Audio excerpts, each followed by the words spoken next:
The current draft version of a proposed federal constitution allows Rodrigo Duterte to run again as president and stay in power for 8 more years.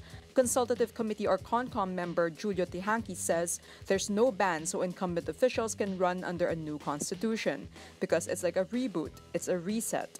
The CONCOM's proposed new charter rules out term extension for Duterte and Vice President Leni Robredo.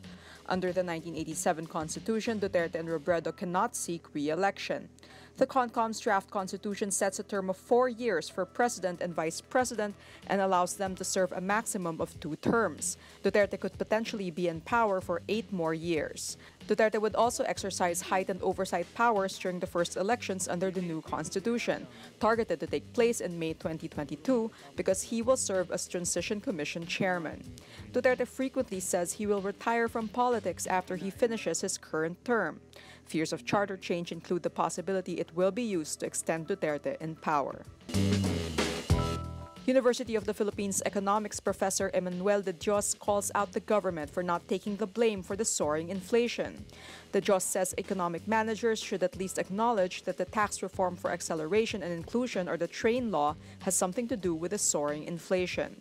The inflation rate in June surges to 5.2%, higher than all government forecasts, targets, and market expectations. The last time inflation hit 5.2% was in October 2011. De Dios says it's futile for the Department of Finance to say TRAIN is only responsible for 0.4% of the inflation. But who is in charge of the economy? Di ba silang lahat? The DOF says the inflationary effects of the TRAIN law were minimal at only 0.4 percentage points of the 4.6% inflation in May. Predictions made by government economists were also off by a wide margin. The Development Budget Coordination Committee predicted in revised outlook that inflation would average between 4% and 4.5% in 2018. The Finance Department's forecast was at 4.9%. Bangko Sentral ng Pilipinas economists projected June inflation to settle between 4.3% and 5.1%. The government aims to keep inflation within 2% to 4% from 2018 to 2022. Senator Bam Aquino reiterates his call for the suspension of higher excise taxes under the tax reform law. Canadian Prime Minister Justin Trudeau again defends himself against an allegation of sexual misconduct nearly 2 decades ago, saying he did not act inappropriately. Trudeau allegedly groped a journalist during a music festival in the western city of CRESTON, British Columbia in 2000. I do not feel that I acted inappropriately in any way, but I respect the fact that someone else might have experienced that differently.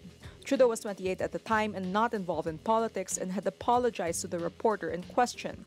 In the report, he was also quoted at the time as saying, "I would not have been so forward had he known she was a reporter." The article did not name the journalist. Trudeau's party has a zero-tolerance policy on sexual assault.